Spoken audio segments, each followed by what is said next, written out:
그래서 오늘은 오늘부터는 시간이 없기 때문에 2021년 목회에 대해서, 목회 계획에 대해서 좀 말씀드려야 준비하는데도 좀 차질이 없을 것 같아서 먼저 말씀을 드리겠습니다. 그 매뉴얼을 갖고 계시나요? 네, 매뉴얼 가지고 계시면은 표지를 잠깐 보시기 바랍니다. 이번 30일 날도 제가 깊게 설명하겠지만 오늘은 간단하게 먼저 이 매뉴얼을 매뉴얼이 없습니까? 네, 잠깐 그럼 준비하시죠. 지금 어차피 사야 되니까.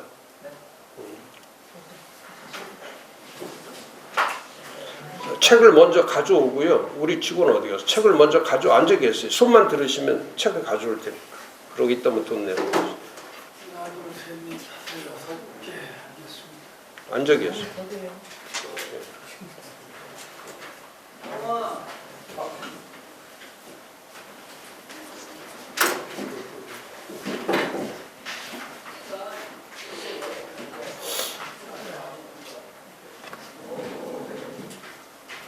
어차피 매뉴얼 있어야 되는 거니까.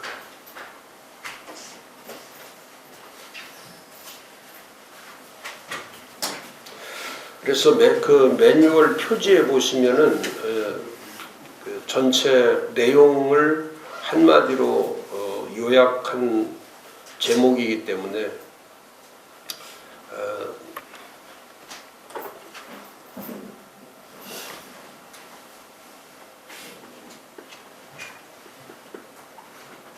책 없으신 분 잠깐 손 좀 드시지요.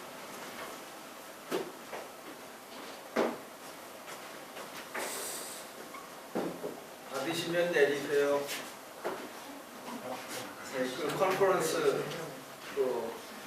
이분이 강의 아니요 교직 컨퍼런스 강의고 이제 오랫동안 교직 그래서 표지에 보시면은 두 교회죠. 처치 플랜팅 처치라고 하는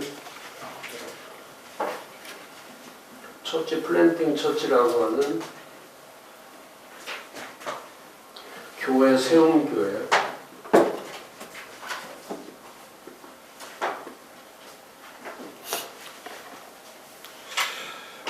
지금 21세기에 들어서서 가장 중요한 그 교회는 처치 플랜팅입니다.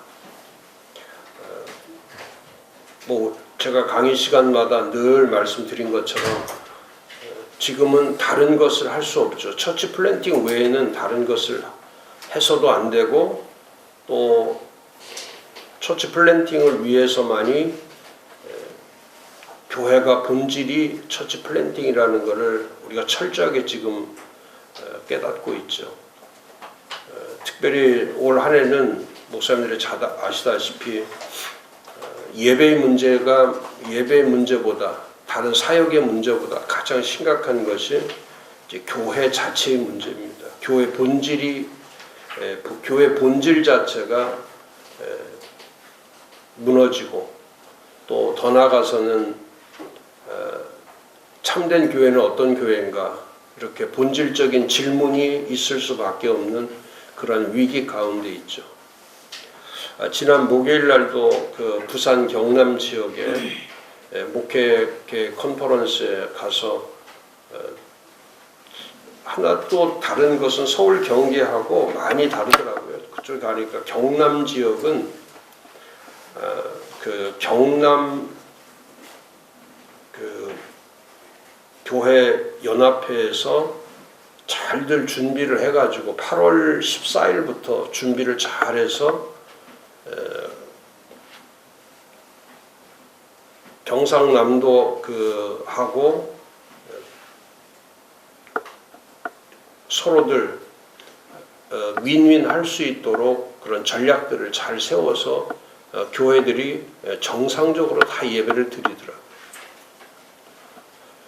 지난번에 제가 목포 갔을 때도 목포는 100% 그냥 예배 드리는 거고, 경남도 이번에 이제 그 고현교회, 거제 고현교회가 거기 박 목사님이 경남 지역 그 목회자 연합회 회장님이신데 그 역할을 중간에서 잘 하시더라고요. 그래서 이번 예배 문제도 잘 세워가고, 그다음에 차별금지법도 잘 대책을 준비하고 있고, 이제 그런 그 중간에서 디렉터 역할을 잘 하고 있으니까 경상남도에 있는 교회들이 그래도 이번 컨퍼런스에 작년에 1회였고 올해가 2회였는데 작년보다 2배로 모이더라고. 많이들 모이더라고. 한 124명인가 등록을 했는데 많이들 모여가지고 또 감사한 거는 그 고현교회에서 등록비도 다 내주고, 그 다음에 점심도 뷔페로 얼마나 잘 차려놨는지. 그래서 그쪽은 이쪽 서울 경기 쪽하고는 분위기가 전혀 다른.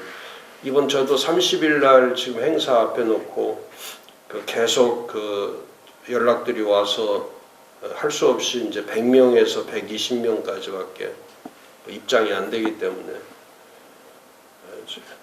상당한 지금 그 어려움 가운데 있고, 또 뭐 아시다시피 서울 경기는 서울은 지금 2.5단계 이상으로 내부적으로 아마 그런 조치를 취하고 있어서, 그래서 이제 그런 단체나 그런 모임이 있는 곳에 미리 연락을 해서 이렇게 인원수도 100명에서 120명만 입장시켜라 이렇게 지시가 내려오는 것처럼 모든 것들이 지금 어려운 가운데 이렇게 처해 있는 거죠.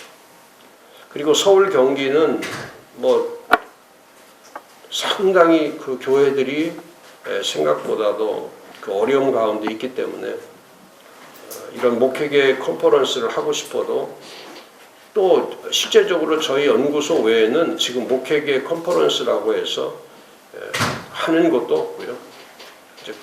그러다 보니까 자연적으로 2021년에 어떤 목회를 해야 될지 전혀 뭐 목사님들이 대안도 없고 대책도 없는. 그래서 제가 이번에 이 책을 만들면서도 많이 고민했지만은 예전에 나왔던 그 매뉴얼하고 이번 매뉴얼은 완전히 다른 것이 뭐냐면 어떻게 하면 처치 플랜팅을 해야 되고, 그래서 목회 계획을 짤 때도 어떻게 하면 처치 플랜팅 목회 계획을 짜야 될까. 오늘 가시면은 꼭 그 뭐 이렇게 훑어보는 것도 필요하지만 꼭 읽으셔야 될 것이 233페이지에 보시면 그 처치 플랜팅 목회 계획이라고 있습니다. 처치 플랜팅 목회 계획. 다른 목회 계획도 중요하지만 처치 플랜팅 목회 계획이 중요합니다. 그래서 많이 읽을 것도 없어요. 2장 반입니다. 2장 반. 먼저 2장 반을 아주 그 정독하셔야 돼요. 하나하나 단어 하나하나를 좀 유심히 보셔야 이게 처치 플랜팅이 뭘 하는 거구나 한 번 더 정리해서 갈 수가 있고요. 그 다음에 나머지들은 뭐 제가 쭉 강의하면서 말씀드리겠지만은 이번 자료는 그 팬데믹 목회의 정확한 텍스트 역할을 할 수 있도록 제가 심혈을 기울여서 만들어 놨으니까 목회하는데 아마 2021년에는 큰 유익과 도움이 되리라고 제가 확신합니다. 그럼 처치 플랜팅이라는 게 뭐냐? 이거는 간단히 뭐 좀 소개하면, 처치 플랜팅은 이제 성경적 교회를 세웁니다. 성경적 교회. 이 성경적 교회라는 거는 우리가 잘 아는 것처럼 마태복음 16장 18절에 성경적 교회, 예수께서 명령하신 그 교회를 가리키는 거죠. 그리스도가 중심인 교회. 이건 완전히 이제 그리스도의 중심, 그리스도가 머리가 됐습니다. 또 그리스도와 아주 연결이 되어 있는 거. 그래서 이건 성경적 교회란 이제 그리스도가 중심인 거죠. 지금 이렇게 사람 중심의 교회가 아니고 또 어떤 조직 중심의 교회가 아니고 이번에 안타까운 것은 한국 교회는 이 교회의 원형이 무너져 버렸기 때문에 교회의 본질 자체가 무너진 것이 뭐냐면 예수 없는 교회, 사람이 중심이 되고 건물이 중심이 되고 이 조직이 중심이 되는 그런 교회로 모든 게 다 바뀌어 버리는 거죠. 그러다 보니까 지금은 성경적 교회를 말하는 것 자체도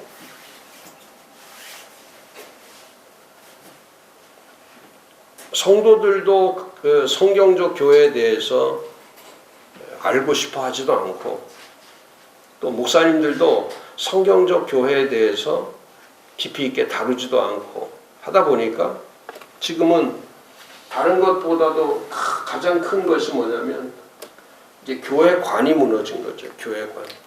교회를 보는 교회관 자체가 무너져 버린 거예요. 그러니까 교회관이 무너지니까 자연스럽게 또 이제 교회 신앙마저도 이제 탈교회로 가버리는 거죠.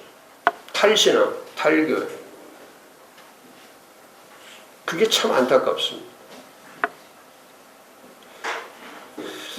이 교회관이 무너지면, 교회 신앙이 무너지면 그 다음부터는 개인 신앙으로 가는 거예요. 개인 신앙. 그러니까 지금은 교회는 사라지고 이제 개인이 중시되는 이런 패러다임으로 다 바뀌어 버렸기 때문에 그래서 지금은 그리스도의 교회관이 안 되니까 이제는 몸이라는 이 단어는 쓸 수도 없는 거예요. 교회는 몸이다라고 할 때 몸이란 단어가 필요가 없는 거죠. 그러니까 개인 중심의 교회로 가면은 이 몸은 없어져 버리는 거예요. 몸이라든지 그 중요한 공동체라든지 이런 단어들은 이제 쓸 수가 없는 거죠. 교회는 몸이고 교회는 거듭난 그리스도인들의 공동체인데도 불구하고 이제는 개인주의와 개교회주의 또 더 나아가서는 개인 신앙으로 가다 보니까 이게 무너져 버린 거예요. 어차피 우리가 그 교회를 세울 때에 첫 출발부터 잘해야 되는 것이 뭐냐면 신앙의 출발점이 도대체 교회를 세울 때는 시작이 뭘로, 근본이 뭐냐, 근원이 뭐냐, 터가 뭐냐. 사도 바울의 교회론에서 가장 중요한 것이 뭐냐면 예수님이 말씀하신 반석과 같은 교회, 그 반석이 그 터란 말이죠. 교회를 세울 때 그 근거가 되는 터. 고린도전서 3장 11절에 말했을 때 그 터는 곧 예수 그리스도다. 또 디모데전서 3장 15, 16절에 말할 때 진리의 기둥과 터다. 이렇게 교회를 말할 때는 그 교회의 본질을 말해줘야 되는데 그래야 교회관이 만들어지고 교회 신앙이 만들어져서 교회와 이 믿음은 연결이 되는 거구나 이렇게 가르쳐야 되는데 지금은 교회 없는 신앙을 가리키고 있기 때문에 그래서 여전히 지금도 뭐 제가 책에도 써놨지만은 한국 교회는 너무너무 제가 그 머릿말에다 3페이지에 보시면은 그 머릿말에다 제가 그런 걸 써놨는데 꼭 아셔야 될 것 같아서 그 두 번째 패러그래프 보면은 순교를 가르쳐야 될 교회가 가장 먼저 겁을 먹고 교회를 포기해버린 거예요. 이제 교회를 포기한 거예요. 이제 교회라는 것은 언제나 순교 정신을 가리키는 거죠. 순교 정신. 헌신과 희생만 가리키는 것이 아니라요. 사도행전 교회의 모습이 그거 아닙니까? 사도들의 모습이 그거 아닙니까? 예수님의 모습이 그거 아닙니까? 그런데 지금은 이게 교회 다니는 신앙을 교회 다니는 거, 교회 생활하는 신앙을 가르쳤기 때문에 교회가 극도로 어려움도 없는데 핍박도 없는데 박해도 없는데 그럼에도 불구하고 대부분의 교회들이 교회 자체를 포기해버리는, 그리고 마치 그것이, 저는 예배 문제보다도 지금 뭐 하기 위해서 우리가 목회를 해야 합니까?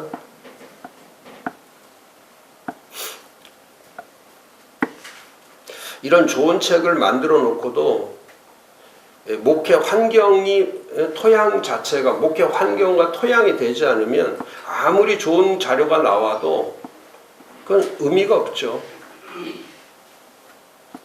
참 마음 아픈 것이 그런 거죠. 이런 자료들을 가지고 목사님들이 그 열정과 그런 자신감을 가지고 용기를 가지고 목회 한번 해봐야 되겠다 이렇게 도전하고 이런 것이 아니고 지금은 거의 뭐 패배의식 속에서 목회적 자괴감 속에서 거기다가 뭐 지금은 아시다시피 또 3차 대유행이 시작되니까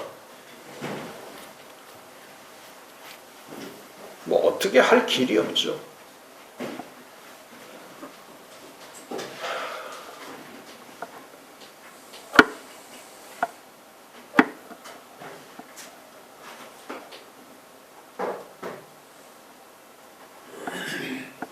거기 두 번째 제가 써놓은 것처럼 하나님 말씀보다 세상 권력이 무서워서 그들 앞에 무릎을 꿇고 권력, 정권, 권력.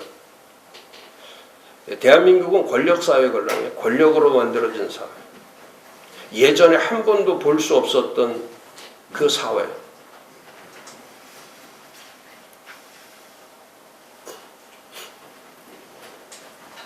뭐 교회이든 기업이든 어떤 단체이든 상관없이 그냥 지금 똑같은 거죠. 이제 줄서기를 해야 되고